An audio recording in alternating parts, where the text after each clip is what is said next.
자, 이거를 개발권 양도 제도, 그다음 개발권을 그 말도 개발권 양도니까 개발권을 판다 이 말이에요.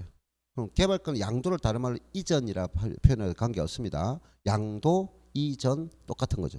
그러면 이거는 첫째 이 개발권 양도제는 우리나라가 사용하고 있다 없다? 없다 하는 것을 간단하지만 잘 인식하세요. 우리나라는 사용하지 않다. 어디서 일어났다? 미국 있습니다. 자, 내가 저번에 이렇게 설명했어요. 땅이 있는데 이 땅을 어느 지역을 개발하려고 하는데 이 개발을 하는 지역에 대해서 한쪽 지역에 개발 지역이 있는데 A 지역과 B 지역이 있어요. 이 전체를 처음에는 개발을 다 하려고 했어요. 근데 A 지역에서 뭐가 발견되느냐? 문화재가 발견됐습니다. 문화재. 지금 현재 우리나라도 뭡니까? 모든 개발할 때는 뭡니까? 전부 다 땅을 조사하죠. 그럼 조사해서 문화재가 났다면 정지돼요. 공사가 진행되지 못한다고요. 그럼 문화재 발굴 작업이 계속 진행된다고요. 그러면 건설 입장에는 안 좋다고요. 예, 개발을 못하니까 더 이상. 그래서 개발을 하려고 했는데 요 A 지역 땅에서 문화재가 발견되니까 공사를 중단시켰어요. 근데 문화재가 아주 뭡니까? 보존 가치가 높은 문화재가 발견됐다고요. 그러면 이 지역은 지주들에게 뭐하면 손대지 마라고 너희들에게는 이 지역을 개발 못하니까 보존시킨다고요. 됐나요? 그럼 B 지역은 문화재가 발견되지 않았어요. 그럼 이 지역은 문화재가 발견되지 않았으니까 보존이 아니라 요 지역은 개발을 하게 된다 이 말입니다. 그럼 개발 지역과 보존 지역이 만들어지죠. 그러면 요 문제가 A 지역과 B 지역 간에 이 개발되니까 이거는 가치가 높아지겠죠. 그럼 가치가 떨어지겠죠. 네, 가치가 떨어져요. 자, 그러니까 이것을 우리는 무슨 형평성이라 한다? 지역 간 형평성 문제가 발생한다라고 해요. 방금 지역 간 형평성이 설명했죠. 자, 그러면 지역 간 형평성이 발생한다? 그럼 국가가 지금 전부 다 만드는 거예요. 한쪽은 개발 지는 것도 국가가 해준 거고 한쪽은 보존을 시킨 것도 국가가 한 거잖아요. 그럼 지역 간 형평성에 의해서 보존 지역을 토지 소유자는 손해를 입잖아요. 그러면 이 보존 지역은 손해를 발생하니까 이 지역 간 형평성 문제를 해결해서 정부가 뭔가 보상을 해줘야 되겠죠. 그럼 정부가 보상을 해줘야 된다 이 말이야. 정부가 지정했으니까. 여기까지 알아들었나요? 근데 이 보상적인 문제를 금전적 보상을 하지 않더라 이 말입니다. 아, 금전적 보상을 하지 않더라. 누구 정부가 참 머리가 누군가 잘 쓴 거예요.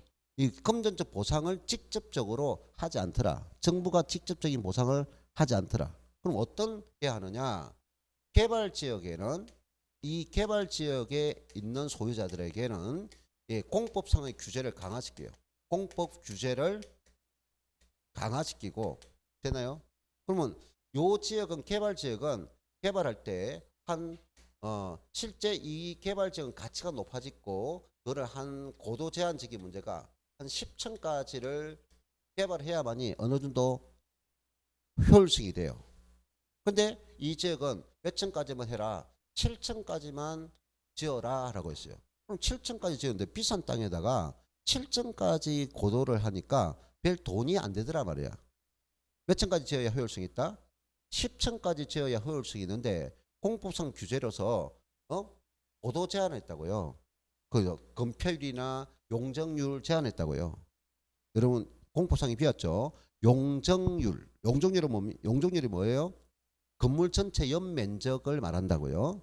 되나요? 건폐율은 건물이 앉아있는 바닥 면적을 사용할 수 있는 면적을 건폐율이란다고요. 이런 공법상의 규제를 강화한다. 그러면 이 사람들은 돈이 안 된다고요. 그 대신에 이제 무슨 지역? 보존 지역 사람. 보존 지역에는 뭘 주냐? 개발권을 부여한다고요. 개발권을 준다 이 말이에요. 자, 그러면 이렇게 해놓고 개발 지역에는 공포상 규제를 강화하고 보존 지역은 개발권을 부여한다. 그러면 이 개발 지역이 자기들이 이 3층을 더 짓기 위해서는 3층을 더 짓기 위해서는 너가 한 상태는 개발할 수 없다고요. 건축할 수 없다고요. 그럼 너 뭘 가져오면 이 보존 지역에 뭘 가져온다? 개발권을 사온다면 이거를 3층까지 더 지을 수 있다고요. 이해됐나요? 그러면 결과적으로 뭡니까? 이 개발지역 사람들은 보존지역 사용자에게 개발권을 구입하겠죠? 그러면 이 개발권을 양도하겠죠. 그럼 개발권을 양도하니까 보존지역은 보상을 뭐한다? 정부로부터 직접적인 보상을 받는 것이 아니라 개발권을 팔아서 보상을 받더라 이 말이죠. 여기까지 이해했나요? 개발권을 팔아서 보상을 받더라. 그럼 중요한 이 포인트는 뭡니까? 정부가 직접적인 보상을 하지 않더라 이 말이에요. 이게 포인트예요. 됐나요? 자, 이것이 개발권 양도제입니다. 자, 그래서 8페이지 워이 부분이 미국에서 이용되는 토지 정책으로 개발 행위가 제한되고 규제되는 보전 지역의 토지 소유자들에게 개발 제한으로 발생하는 손실을 보전해 주기 위해서 개발 지역으로 지정된 다른 지역의 토지를 개발할 수 있는 개발권이라는 권리를 부여하는 제도입니다. 그래서 1번이 토지 이용 계획의 규제가 전제되는 정책이고 개발권을 소유권으로 분리한다. 그럼 개발권은 소유권이 아니다 이 말입니다. 개발권은 소유권이 아니다. 그럼 사적 공중 공간입니다. 자, 별표시. 지금 개발권은 뭡니까? 지표 공간이 아니고 사적 공중권입니다. 공중은 지상이라 지상. 자, 그다음에 재산권의 형평성 문제를 완화한다 하는 거죠. 형평성 문제. 무슨 형평성? 지역 간 형평성을 완화시킨 목적이다. 지역 간 형평성입니다. 자, 조건은 토지 이용 규제가 극심한 지역이고 재산상의 우발적 손실 발생으로서 규제의 상부 미이용 공간을 이용케 하기 위해서 만든 제도입니다. 자, 내용입니다.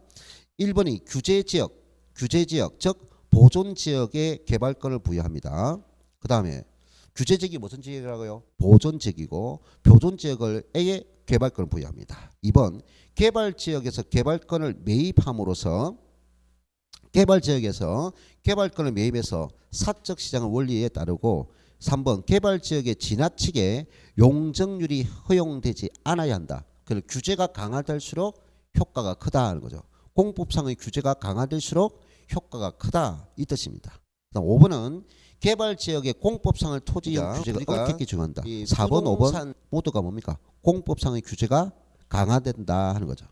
자, 그럼 개발권의 이전 시 전체 재고 용적률은 일정하게 분포하게 됩니다. 자, 됐어요. 자, 그 다음에 한계는 형평성 문제가 완전히 해결되지 못하는 문제고, 그 다음 개발지역을 가밀 이용을 초래할 수도 있다. 그럼 요게 내용 중에서 우리가 몇 가지 어떤 내용? 우리나라가 사용하지 않는데도 몇 번이나 말했어요. 미국에서 사용하는 제도라 했어요. 자, 무슨 형평성? 지역 간 형평성을 모색하는데 정부가 요 내용 전체에서 정부가 직접 보상했다 안 했다? 정부가 직접 보상하지 않았다 하는 내용이 주된 내용이에요. 자, 됐습니다. 자, 그다음 이제 주택 정책 갑니다. 무슨 정책? 주택 정책. 자, 109페이지 주택 정책에 대해서 1가로 1번이나 가로 2번, 가로 3번, 가로 4번까지는 우리 주된 내용이 아니에요. 그냥 한번 참고로 보면 됩니다. 예. 자, 02번 분양가 상한제. 자, 분양가가 아까 어떤 거? 분양가라는 것은 건설회사가 아파트를 건설했죠. 그럼 공사 비용이 들어가겠죠. 그럼 이윤을 남겨서 이윤을 붙여서 분양하겠죠. 예. 그래서 분양가 상한제라는 것은 그 분양가를 일정 금액 이상으로 높이지 마라 하는 겁니다. 그래서 분양가를 시장 가격 이하에서 최고 가격을 설정하여 줌으로써, 낱말 기억했나요? 시장 가격 이하입니다. 이 시장 가격 다른 말로 뭐하죠? 균형 가격, 적정 가격이라죠. 자, 시장 가격 다른 말로는 균형 가격, 적정 가격이에요. 그 이하로 최고 가격을 설정한다. 최고, 더 높이지 못하는 가격을 말합니다. 무주택자들의 주택 가격 부담을 완화시키는 준비입니다. 그러면 1, 2번 별표시. 결과적으로 이 분양가 상한제를 도입하면은 시장에서 수요와 공급자가 서로 합의된 가격에 의해서 이루어진 가격. 시장에서 뭐? 네? 수요자와 공급자가 합의된 가격이 뭐죠? 수요자와 공급자가 시장에서 합의된 가격은 수요자의 최고 가격입니까? 최저 가격입니까? 수요자가 지불할 수 있는 최고 지불 의사가 있는 가격하고 공급자가 받고자 하는 최저 가격이 합의된 가격이에요. 됐나요? 그것을 시장 가격이다, 균형 가격이라 한다고요. 그럼 무주택 서민자들은 그를 지불할 능력이 있나요, 없나요? 없죠. 그래서 우리가 균형 가격 하에서 수요자 가격을 구매력이 수반한 수요자 가격이라고요. 그걸 유효 수요다 이 말입니다. 그러면 그 규제를 하니까 시장 가격과 또 무슨 차이가 있고 분양가 규제로 인해서 균형 가격이는 두 개의 시장의 가격이 존재하죠. 자, 그래서 분양가와 시장 가격 차이로 이중 가격이 형성된다. 분양가 가격하고 시장 가격이 두 개가 거래 시장에 형성된다 해서 두 개의 가격이 형성되고 있다. 이중 가격 형성이 되요. 자, 분양가 상한제 장점이 있습니다. 1번 아파트의 분양가 인하로 분양가 상한은 더 이상 가격 올리지 못하죠. 자, 그러면 이런 그림이에요. 항상 그래프는 세로가 뭐죠? 가격. 그 다음에 이것이 양입니다. 그러면 시장에는 수요자 공급자 거래되는 시장이죠. 그러면 여기 수요 곡선이고 이 자체가 뭐다? 공급 곡선이죠. 항상 수요자는 뭡니까? 가격에 뭐한다? 가격에 반비라는 곡선이고 공급자는 판매가가 높을수록 좋아하죠. 그래서 가격에 비례하는 곡선을 말한다. 그럼 이게 수요 곡선, 공급 곡선인데 그럼 수요자 공급자가 만났죠. 이 만나는 것을 균형점이라죠. 이 균형점에서 이루어지는 가격이죠. 그럼 이거는 방금 수요자의 가격은 무슨 가격이고 최고 가격이고 공급자의 가격은 최저 가격이 일치하는 가격이다 이 말이에요. 그러면 여기에 균형 가격에 거래하는 사람은 이 수요자는 구매력이 있어요 없어요? 구매력이 있어, 자금력이 있어요 없어요? 있는 이거를 유효 수요다 이 말입니다. 구매력을 수반하는 거예요. 근데 우리가 무주택 서민들은 이것을 지급할 수 있는 자금력이 없어요. 그러니까 자금력이 없으니까 밑에서 우리가 무주택 서민들 낮은 가격을 좋아한다고요. 되나요? 낮은 가격이 좋아하니까 낮은 가격을 좋아하면 공급자들은 싫어하죠. 그럼 공급량보다 수요량이죠. 수요량이 더 많게 돼요. 그런데 이렇게 되면은 시장에는 공급량보다 수요량이 많으면 뭐가 있습니까? 수요자 경쟁을 내겠죠. 그럼 수요자 경쟁에서 가격은 점차 오르겠죠. 그럼 가격이 오르면 공급자는 계속 뭡니까? 이제 양을 늘리겠죠. 여기까지 이해했나요? 시장에 돈이 되니까 가격이 계속 올라가니까 공급자는 이제 계속 생산할 거잖아요. 그럼 생산하니까 또 가격이 계속 올라가잖아요.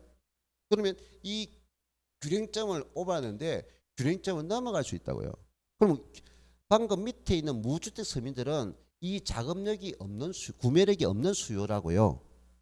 구매력이 없는 수요가 균형 가격을 지불할 수 없기 때문에 정부는 뭐한다? 가격이 계속 올라가는 것을 더 이상 올리지 마라 라고 규제를 한다고요. 그래서 균형 가격 아래, 즉 시장 가격 아래에 규제하는 가격을 뭐한다? 분양가 상한제. 상한제라 말을 쓴 것이 뭡니까? 계속 올라가는 가격을 더 이상 올리지 마라 해서 상한제라고 한다고요. 이해했어요? 예, 균형 가격 아래입니다. 시장 가격 아래. 그럼 시장에는 뭐가 있습니까? 충분히 구매력이 가지고 있는 수요자들이 형성되는 가격하고 정부가 규제한 가격 두 개가 형성된다 해서 이중 가격이 형성된다라고 말을 했습니다. 그러면 그래서 1번 아파트의 분양가 인하 효과로 단기적으로는 분양가에 대한 부담이 없기 때문에 주택 소비자에게 유리하죠. 싸기 때문에. 자, 그 다음에 2번 신규 주택 분양가 상승에 따라 기존 주택 가격이 상승했던 부작용을 차단하게 만드는 효과다. 이런 겁니다. 근데 3번 분양가 상한제의 단점이 있어요. 자, 1번이 분양 가격이 시장 가격보다 낮은 것이 뭐다? 이게 분양 가격이랬죠. 분양 가격이 시장 가격보다 지금 낮게 있죠. 이 낮게 있는 것을 분양가 상한제라 합니다. 그러면 요 분양받은 사람은 이제 뭡니까? 시장 가격보다 싸게 구입했잖아요. 근데 시간이 흐르면 이게 뭡니까? 다시 원래로 가격이 올라간다고요. 그럼 이게 뭐냐? 전매 차익을 발생할 수 있다. 뭐가 발생할 수 있다고요? 전매 차익. 그럼 전매 차익 발생으로 무슨 수요가 발생할 수 있다? 투기 수요가 발생할 수 있다 하는 거죠. 지금 우리가 정부가 현재 부동산을 가지고 있는 사람이 규제를 많이 하잖아요. 주택을. 근데 분양가 규제를 하고 있어요. 근데 이제 지금 풀고자 하는 사람은 누구한테? 무주택. 무주택자에게 1주택을 구입하는 사람은 뭐냐 분양가 규제도 해주고 또 우리가 일반 서민들의 대출비 LTV 비율과 DTI 비율을 지금 낮게 해놨다고요. 그럼 자금 조달이 어려운데 1주택 소유자들은 LTV 비율과 DTI 비율을 높여주겠다는 거죠. 무슨 말이겠어요? 지금 이제 우리 60%가 돼 있다고요. 근데 이 비율을 80%까지 해주겠다 이 말이야. 그러면 은행에 내가 구입하고는 그 주택을 담보로 잡아가지고 자금을 많이 빌릴 수 있다는 거죠. 장기 저리로. 그럼 그 사람들은 싸게 분양받고 또 시세 차익을 노릴 수 있다는 거죠. 그러면 투기 수요가 발생한다. 됐나요? 자, 그 다음 2번 갑니다. 주택 건설업체에서는 이제 요것이 중요하죠. 저는 건설업체 이 공급은 무슨 가격보다 시장 가격보다 낮은 가격으로 공급하잖아요. 다시 건설업자는 공급업자죠. 정부가 규제를 했으니까 시장 가격보다 낮은 가격으로 공급 행위를 하잖아요. 그럼 건설업자는 수익이 높아져요, 낮아져요? 수익이 나빠져요. 그럼 수익이 낮아지는 공급업체는 공급 행위를 하겠어요? 안 하겠죠. 시장 가격인 적정 가격을 받아내야 되는데 아니, 시장 가격 낮은 가격을 하니까 우리가 뭡니까? 자기 돈 팔아서 장사하는 사람이 아니잖아요. 그래서 건설업자의 수익성, 즉 공급업자 입장에는 수익성이 악화된다. 여기까지 이해했나요? 자, 그러면 신규 공급을 늘리겠습니까? 줄이겠습니까? 줄인다고요. 그럼 공급이 감소되면 자, 그럼 또 했어요. 내가 수요 공급은 계속 사용되는 논리를 했어요. 공급이 감소한다? 그럼 양이 줄었죠. 양이 줄면 시장에는 공급과 수요량 중에서 공급만 양이 주니까 수요가 더 많잖아요. 그럼 수요가 많으면 오히려 가격이 상승하겠죠. 자, 그래서 공급이 감소하니까 건설업체는 경쟁이 악화되고 주택 생산성이 저하됩니다 하는 거고. 자, 여기서 주택 생산성이 저하. 3번 공급 가격을 분양가에 맞추려고 아파트의 품질 저하, 부실 시공이 가능하다. 자, 이 말은 뭘까요? 자, 공급이 감소됐으니까 더 이상 공급을 하는데 더 이상 가격을 올리지 못하니까 공급자는 현재의 가격에서 이윤을 챙기려고 하는 거예요. 그러면 뭡니까? 자재비를 좋은 거 안 쓰고 네? 자재비를 싼 자재를 쓴다고요. 그러면 싼 자재를 쓰다 보니까 공기를 단축했고 싼 자재라는 거 부실 경쟁이 발생한다. 그럼 결과적으로 누구한테 피해가 돌아가요? 소비자에게, 수요자에게 결국은 피해가 돌아간다는 거죠. 자, 이런 현상. 4번 신규주택 공급 부족으로 인하여 중고주택으로 수요가 몰릴 경우는 신규주택뿐만 아니라 중고주택까지도 가격 상승이 가능한 거예요. 지금 현재까지 우리나라가 공급 물량이 너무 부족이기 때문에 가격이 상승한 것도 한 일환이에요. 됐나요? 자, 그 다음에 5번에 실수요자들은 암시장에서 프리미엄을 더 주게 된다. 그리고 시장 가격보다 더 높은 가격으로 주택을 구입할 수도 있다 하는 거죠. 풍기 현상이니까. 지금 현재 그 현상이 현재 일어나고 있는 거예요. 자, 그다음에 6번은 주택 소비를 초래하고 저소득층 주택은 더 심화되게 만들고 소득의 형평성이 저해됩니다. 자, 이까지. 그럼 분양가 자유제는 나도 참고로 한번 읽어보시고 그 다음에 111쪽에 선분양제도와 후분양제도는 굳이 설명하지 않아도 알겠죠. 우리가 정치를 하는 사람들이 우리나라가 이것도 다 해봤어요. 선분양제도도 해봤고 후분양제도 다 해봤다고요. 우리가 나라가 선분양제도 하면 어떤 현상이 발생할까요? 일단 선분양이란 것은 뭡니까? 선분양제도라는 것은 그 말대로 아파트를 건설하죠. 그럼 아파트를 완공되기 전에 미리 분양하잖아요. 아파트 완공되기 전에 분양한다고요. 그럼 선분양하면 아파트가 완공되기 전에 입주자를 모집하고 그 입주자들에게 돈을 받죠. 그리고 분양가를 계속 받잖아요. 도금을. 그럼 건설 입장에서는 선분양하면 건설 입장에는 좋아요, 안 좋아요? 돈이 없어도 이 사람들을 모집했으니까 그거를 담보로서 은행에 많은 대출을 받을 수 있다고요. 그럼 공사 자금이 적어도 뭐한다? 건설을 할 수 있다고요. 이 선분양 제도예요. 근데 선분양은 또 건설 입장에는 자금 어려움이 해소되지만 누구 입장? 수요자 입장에는 어떤 문제가 발생할까요? 이 건설 업체가 돈 받고 도망갈 수도 있어요. 또 건설할 때는 이렇게 약속했는데 그대로 진행하지 않을 수도 있어요. 오히려 부실 경영을 초래할 수도 있단 말이에요. 되나요? 그런데 후분양 제도는 이게 문제점이 있어요. 약간 선분양자의 단점도 있지만 후분양제는 어느 정도 공사가 진척된 후에 70% 80% 공사가 진척된 후에 분양하는 거예요. 완전한 공사는 아니고요. 이해됐나요? 그러면 어느 정도 공사가 건축 공사가 70% 80% 공사가 진척된 후에 분양을 하게 됩니다. 그러면 건설 입장에는 돈이 없으면 건설 행위를 할 수 있어요, 없어요? 순수히 자기 자금대로 건설을 했어야 되잖아요. 자기의 담보물로서 자기의 건설업자의 자금으로서 건설해야 돼요. 그러면 누가? 건설업체 중에서 자금이 풍부한 건설업자는 대기업은 할 수 있지만 일반 소규모 건설업체는 공급을 할 수가 없다는 거죠. 이해됐나요? 그러면 이게 공급이 그런 거 감소하겠어요? 줄겠어요? 감소하겠죠. 감소하겠죠. 그럼 후분양은 일단은 누구한테 좋아요? 소비자한테 뭡니까?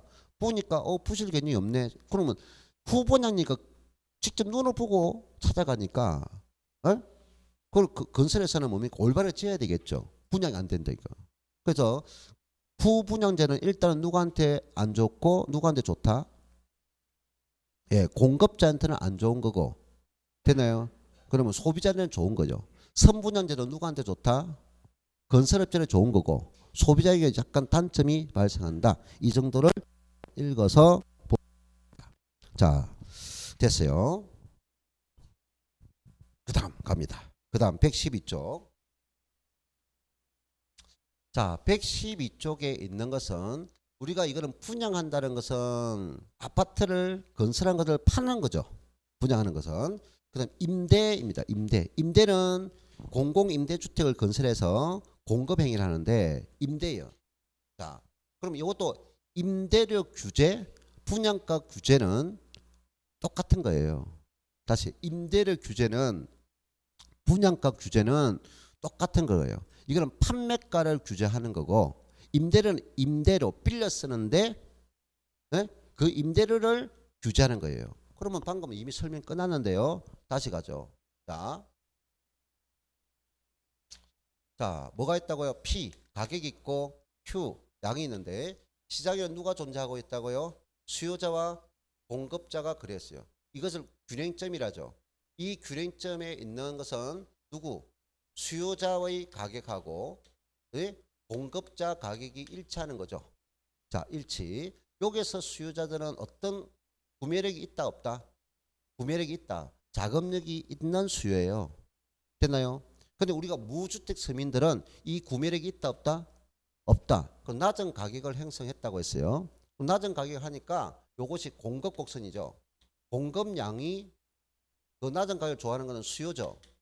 수요량이 많다 이 말입니다. 그럼 원래 무주택 서민은 낮은 가격을 형성하고 있었다. 그럼 공급량이 부족하고 초과 수요 현상이 발생한다. 초과 수요 현상이 발생하니까 계속 가격이 뭐한다? 상승하더라 하는 거죠. 되나요? 그럼 계속 상승하니까 무주택자들은 이거를 지불할 능력이 없는데 계속 가격이 올라가니까 더 이상 가격을 올리지 마세요 라고 규제한다고요. 그러면 분양가 규제나 임대료 규제는 항상 무슨 가격 아래에 규제하는 거다? 시장 가격 아래에 규제하는 것을 규제라 한다고요. 상한이라 해서 요 균형가 위의 상한이 아니라 올라가는 가격을 더 이상 올리지 말라는 것이 상한제. 이해됐나요? 그러면 요 위에 가격에서 계속 내려오니까 내려온 가격을 규제하면 하한제라고 합니다. 됐나요? 그럼 우리는 무주택 서민들이니까 균형가 위의 규제는 절대 하면 돼요, 안 돼요? 안 돼요. 그러면 요 위에 규제하면 균형가 위에 있기 때문에 그건 아무런 효과가 없다라고 말합니다. 다시 뭐 효과가 없다고요? 아무런 효과가 없다. 자, 첫째, 임대료를 규제했을 때 임대료 규제가 뭐라고요? 무슨 가격보다? 시장 임대료 가격보다 규제 가격이 높다 낮다? 낮다. 시장 가격보다 낮다. 이거를 먼저 문제에서 맞게 설명했는지 묻습니다. 자, 임대료 규제는 임대료 상한제로서 균형 가격, 이게 다른 말로 시장 가격이 무슨 가격이다? 균형 가격이라고 말을 쓴다고요. 이보다도 규제 가격이 낮다. 이걸 먼저 물어요. 이해됐나요? 그럼 이걸 물으면 지금 요것이 규제 가격에서 공급자 수보다 무슨 수가 더 많아요? 공급자 수보다 수요자 수가 많죠. 그러면 임대료 규제에는 일단 뭐가 발생했어요? 초과 수요가 발생했죠. 뭐보다? 공급량보다 예, 수요량이 지금 더 많죠. 임대료 규제를 하니까 초과 수요가 발생했습니다. 됐나요? 그러면 이 초과 수요가 발생했을 때 수요자는 일단 더 이상 가격이 오르지 않죠. 그럼 임대료 규제에서 초과 수요에서 단기 효과를 보니까 수요자들은 이제 뭡니까? 수요가 증가되겠죠. 임차인들은 이걸 더 바라겠죠. 저 지역은 다른 지역보다 가격이 더 이상 올라가지 않네. 그러면 수요가 증가되는 현상을 발생시킨다고요. 그런데 공급자 입장에는 공급을 움직여서 안 되겠어요. 공급 불변, 더 이상 공급량을 증가시키지 않는다. 그럼 공급을 감소시키지도 않아요. 왜? 기존에 가지고 있는 물량은 그대로 가지고 있을 뿐입니다. 공급 불변, 근데 수요가 증가되더라. 되나요? 다시 뭐 단기적으로는 뭐 한다? 공급 불변, 수요가 증가됩니다.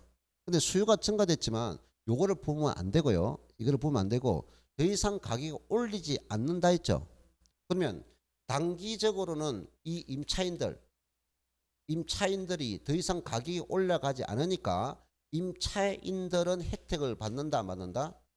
혜택을 누리고 있다 이런 거죠. 더 이상 가격이 올라가지 않으니까. 자, 요거 포인터. 임대료 규제 정책은 단기적으로는 수요가 증가하겠지만은 일단은 혜택을 받고 있죠. 임차인 혜택을 누리고 있다. 공급 불변입니다. 그러면 역시 마찬가지로 단기적으로 시장에는 무슨 가격과 시장 가격하고 또 무슨 가격과 규제 가격 두 개가 존재하죠. 이걸 아까 무슨 가격이라 했어요? 이중 가격이라 했죠. 분양가도 마찬가지. 이중 가격이 무슨 가격인지 알겠나요? 시장에서 행사되는 시장 가격이었고 규제를 위한 규제 가격이 시장에는 두 개가 존재하고 있다 하는 겁니다. 임대료 규제. 자, 그래서 단기 효과 보세요. 1번 임차인의 효용이 크다. 누가? 기존 임차인에게 혜택이 돌아간다는 거죠. 기존 임차인입니다. 자, 그 다음에 2번 임대주택이 공급이 감소할 수 있고 수요가 증가되어서 초과 수요가 발생할 수 있습니다. 됐나요? 초과 수요가 발생합니다. 그 다음에 3번 임차인들의 주거 이동이 저하됩니다. 자, 1번 별표시 3번 별표시. 임차인들은 여기에 있는 임차인들은 다른 지역보다 싸죠. 그럼 다른 지역도 이동하겠어요 안 하겠어요? 안 하겠죠. 자, 그 다음 그러면 4번 거래량이 불변됩니다. 임차인들의 임대주택 구하기 어려워집니다. 왜 그렇습니까? 초과 수요가 현상이 발생하니까 공급 물량보다 수요자 물량이 많죠. 그러면 임차주택을 구하기가 힘들어진다 이 말입니다. 그래서 이중 임대료 형성됩니다. 요 문제의 핵심은 임대료 규제의 핵심은 장기 균형에 있어요. 장기 효과. 임대료 규제 정책은 뭘 묻느냐?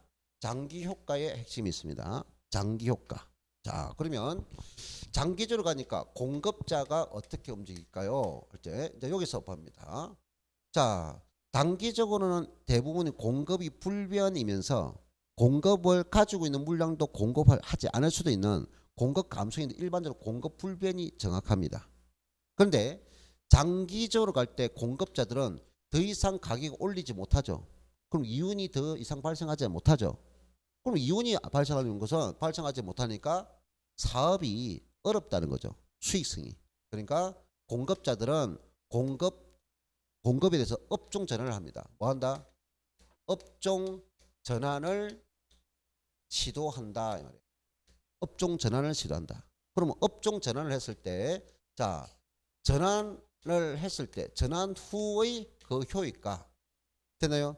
전환을 하기 위해서는 비용이 들겠죠.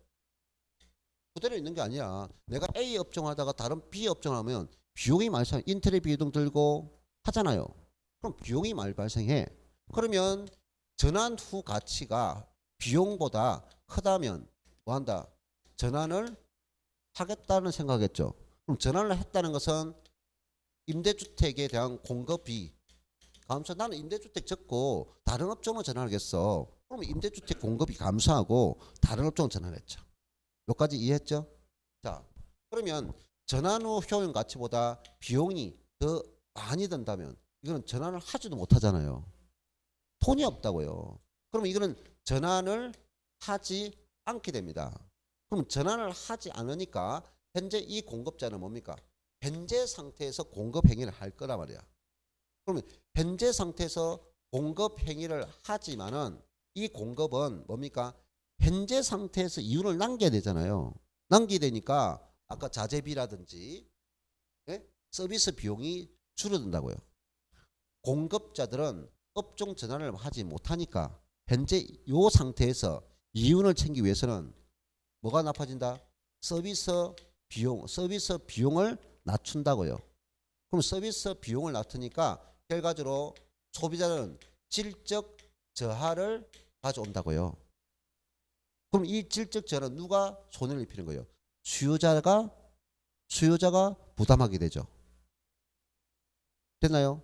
그럼 아까 분양가 규제도 똑같은 말을 했고 임대료 규제는 단기적으로는 임차인의 혜택을 돌아가지만 반짝 혜택을 돌아가지만 장기적으로 공급이 감소한단 말이야.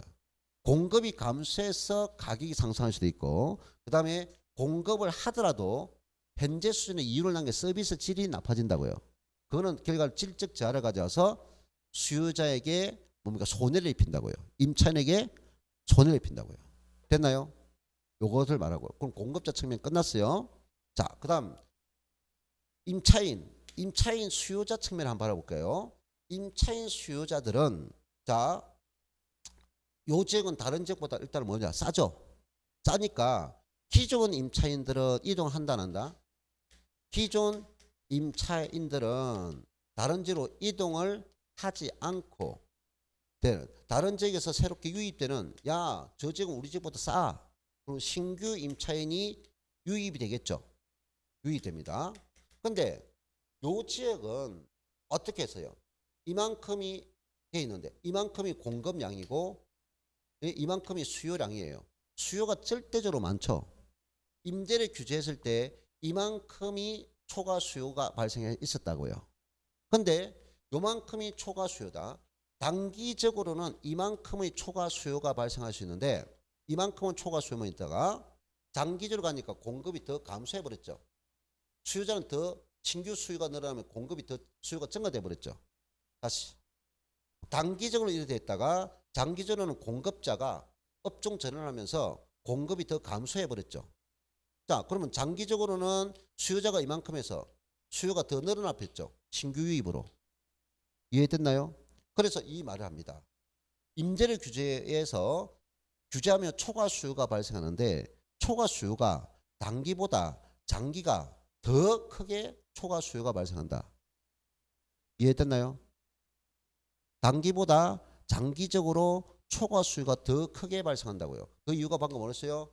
장기적으로 공급이 전환되면서 공급 감소 현상이 되고 신규 임차인이 늘어나면서 유입 현상이 됩니다. 그러면 이 신규 임차인들은 공급량이 턱없이 부족하잖아요. 그럼 꼭 나는 그 지역에 들어가겠다. 나는 그 지역에 꼭 들어가겠다 하면 기존 임차인들에게 거래하겠죠. 거래하면서 우리가 뭡니까? 야구 경기 있죠. 그럼 야구 경기가 올해 1, 2 다툼을 해요. 그때는 뭡니까? 수요가 엄청 많죠. 경기장에 들어가고 싶어. 근데 이미 표가 다 팔렸어. 나는 꼭 들어가겠어. 그럼 뭡니까? 이미 거기에 들어가 있는 입장표를 가지고 있는 사람이 암거래가 되죠. 원래 가격보다 비싸게 돈을 주고 살 수밖에 없죠. 이것을 우리는 암시장이 행사된다. 뭐가 된다고요? 암시장이 해야 된다. 그럼 이 암시장은 시장 가격인 균형 가격이 아니라고요. 이 균형 가격을 넘어선 가격이 되는 것을 암시장 가격이라고요. 자, 암시장 가격은 균형 가격이 아니라 균형 가격보다 위 가격으로 거래되는 암표상이 생긴다. 암시장 가격이 생길 수 있다. 이게 임대료 규제예요. 결과적으로 임대료 규제는 단기적으로는 효과가 있으나 장기적으로 효과가 없다 하는 정책이에요. 기억했나요? 자, 그러면 이 임대료 규제는 장기적으로 공급이 불변입니까? 공급이 증가입니까? 공급이 감소입니까? 공급 감소입니다. 임대료 규제의 효과는 장기적으로 공급이 감소하는 효과를 가져왔어요. 명시합시다. 자, 그 다음 113쪽에 이제 임대료 상한제 다 설명됐고요. 그 다음에 6번 임대료 보조 정책이 있어요. 자, 무슨 정책? 보조. 보조는 뭘까요? 돈을 국가에서 정부에서 뭔가 자금을 지원해 주는 거예요. 자, 뭘 지원합니까? 자금을 지원해 주는 것을 보조 정책입니다. 자, 그러면 정부가 임대료를 보조하는데 누구한테 보조를 지급을 해 주느냐에 따라서 생산자 보조가 있어요. 생산자는 임대주택을 건설해서 공급하는 공급자 보조입니다. 다시 생산자 보조는 누가? 공급자가 임대인이 임대주택을 건설해서 공급해 주는 거예요. 그럼 우리가 정부가 보조해 줄 테니까 신축할 수 있는 자금을 지원해 줄 테니까 임대주택을 좀 지어 라고 하는 거예요. 그것을 말합니다. 그런데 생산자 보조가 아니고 소비자에게 지원해 주는 거 있어요. 됐나요? 그리고 소비자 보조 있습니다. 자, 뭐 이게 있습니다. 113쪽에 원 1번 저소득층의 임차인에게 임대료의 일부 또는 전부를 보조하는 거 있고 이걸 소비자 보조라고 합니다. 1번은 무슨 보조? 소비자 보조. 그다음 2번은 공급자의 임대인에게 임대료를 보조할 수 있다 합니다. 이거를 우리가 생산자 보조, 공급자 보조입니다. 그럼 우리나라는 현재 진행하고 우리나라는 어떤 보조 정책이냐? 일반적으로 생산자 보조 방식을 취하고 있습니다. 자, 우리나라는 무슨 보조? 생산자 보조입니다. 건설업자가 뭐냐? 임대주택을 건설하는 자금을 보조해 주는 거예요.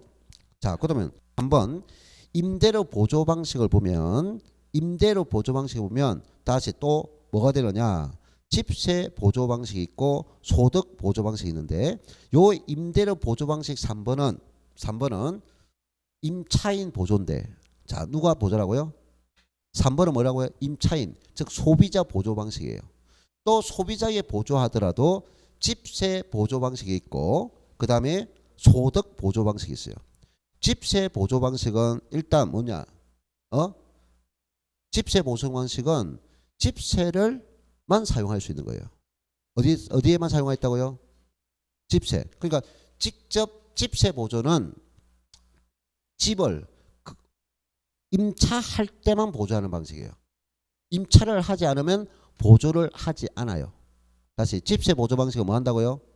임차인이 직접 임차 계약을 했을 때만 보조하는 방식이에요. 자, 그러면 소득 보조 방식은 집을 빌리든 빌리지 않든 보조해 주는 방식이에요.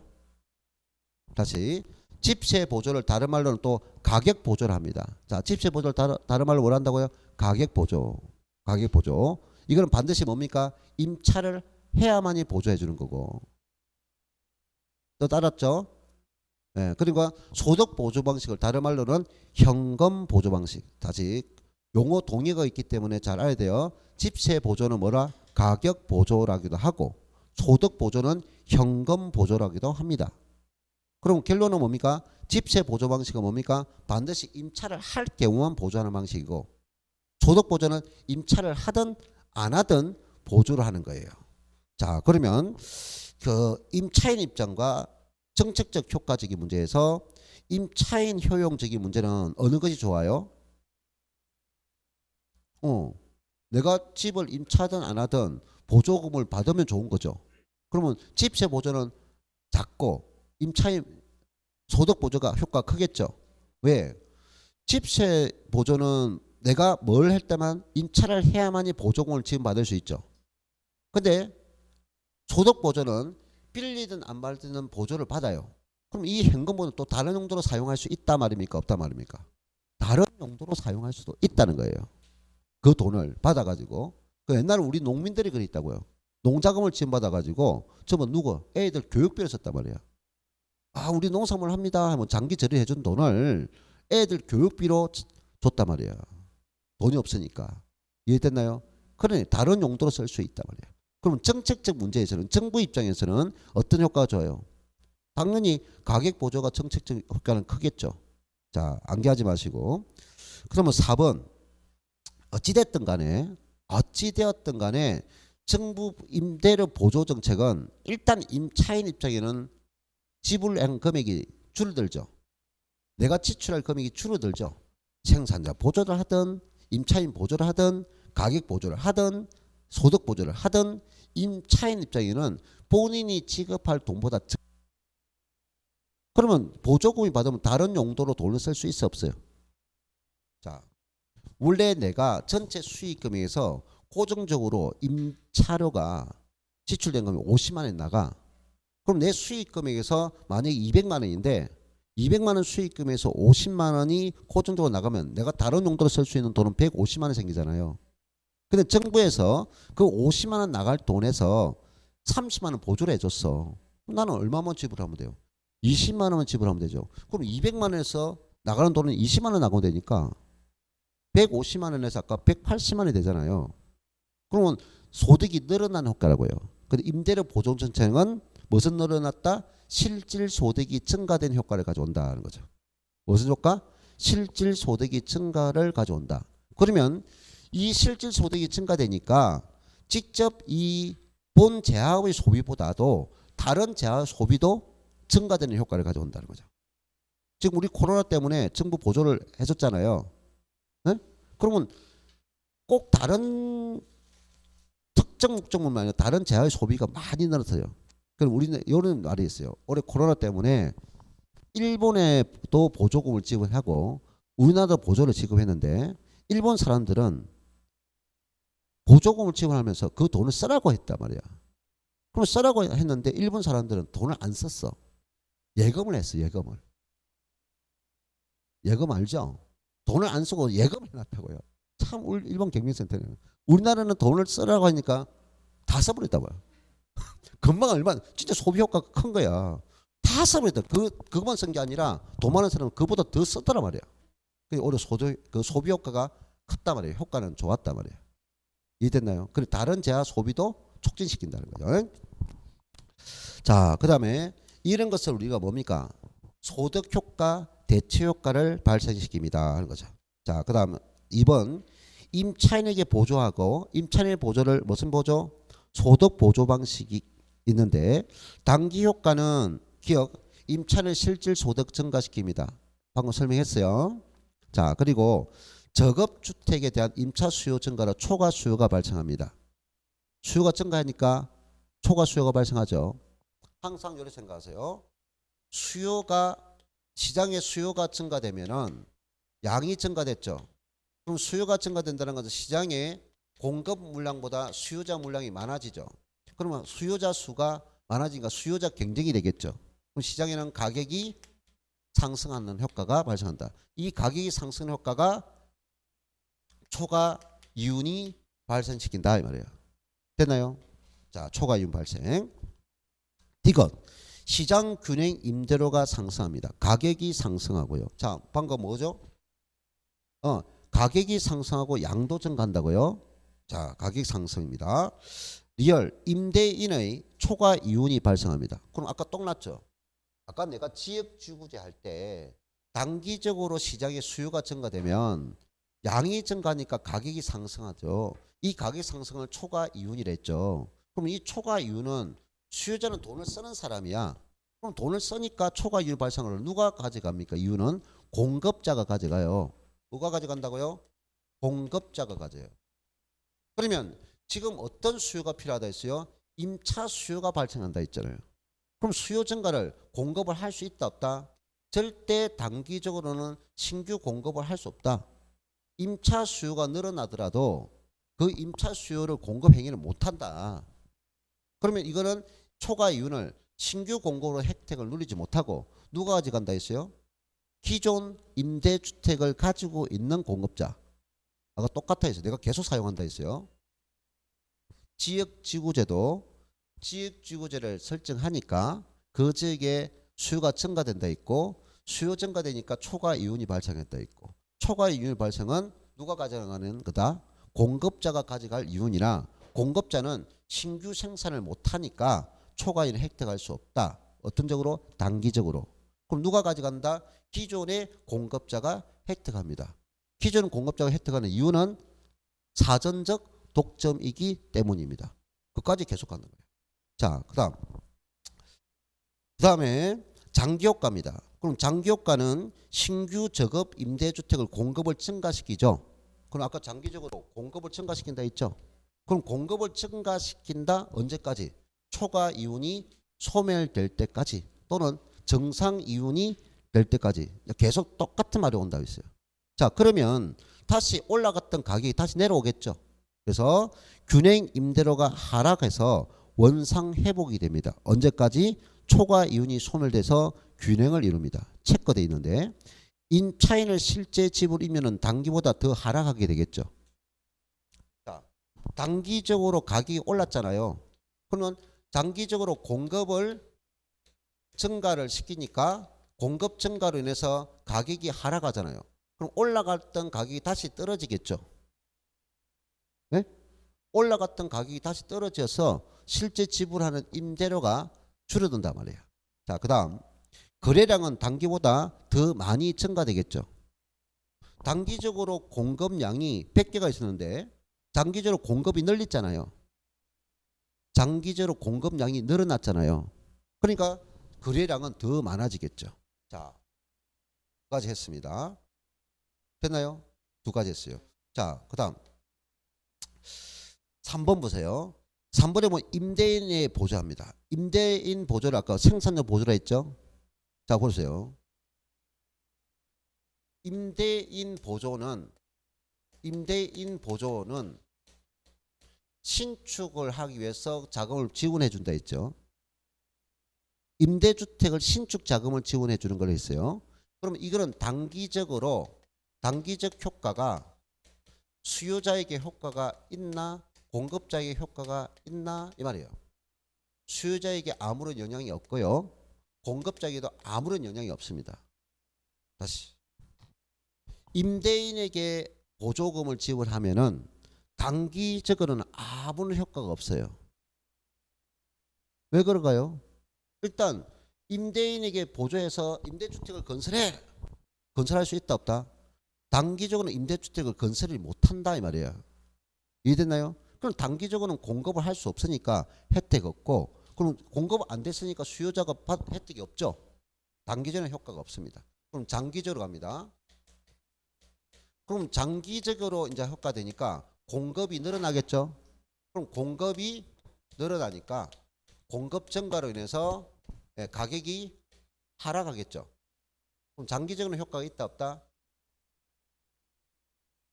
장기적으로는 공급이 증가됨으로써 가격이 떨어지잖아요. 그럼 임차인이 낮은 가격으로 지불하잖아요. 그럼 장기적으로는 효과가 있지만 단기적으로는 수요자 공급자 모두 혜택이 없다 이 말이에요. 누구한테 공급했을 때? 보조했을 때? 임대인에게 보죠. 그래서 원 1번이 단기 효과는 임대료 불변, 거래량 불변, 수요자 공급자 모두 혜택이 없다고요. 근데 장기적으로는 공급이 증가로 인해서 임대료가 하락하죠. 임대료가 하락하니까 임차인의 혜택을 누리죠. 그럼 임차인은 싸게 하니까 야, 저 집이 싸다. 거래량이 늘어나겠죠. 수요가 증가되니까. 자, 됐습니다. 자, 그래서 디귿. 그런데 이 공급 임대인 보조와 임차인 보조 중에서 임대인 보조를 하면은 단점이 딱 하나가 있는데요. 그 단점이 임차인들은 선택의 자유가 없다. 자기가 마음에 드는 주택의 모양이나 그걸 선택할 수 없고 건설업자가 건설한 임대주택에 무조건 들어가야 되는 문제가 발생하더라. 자, 그래서 임차인의 주거지 선택의 자유를 보장하기가 곤란한 면이 있을 수 있다 하는 겁니다. 됐나요? 예, 선택 자유가 없다 하는 것까지. 여기까지 이해했나요? 자, 그러면 다시 빠르게 정리할 것은 이 두 가지만 빠르게 합시다. 규제 정책은 장기적으로 이걸 잘 묻는 거예요. 임대료 규제 정책, 분양가 규제 정책은 장기적으로 공급이 어떻게 됩니까? 증가합니까? 감소합니까? 불변입니까? 그래서 감소라는 걸 꼭 명심하세요. 규제정책은 공급자에게 악영향을 미치죠. 수익을 악화시키죠. 그럼 공급자는 장기적으로 공급을 업종 전환을 하죠. 장기적으로 공급을 감소시키는 현상을 발생한다. 자, 그 다음에 임대료 보조. 임대료 보조라면은 장기적으로 일단 뭡니까? 공급이 증가를 가져온다 하는 거죠. 되나요? 모두 똑같은 현상이에요. 규제 정책은 장기적으로 공급을 감소시키고, 되나요? 그럼 오히려 가격이 더 높아지는 현상이고, 보조 정책은 공급을 증가시키는 현상이다. 됐죠? 자, 그다음 조금 있다가 이제 마지막 시간에는 공공임대주택이 있어요. 무슨 정책? 공공임대주택과 그다음에 조제 정책을 설명드릴 겁니다. 자, 조금 이따 보죠.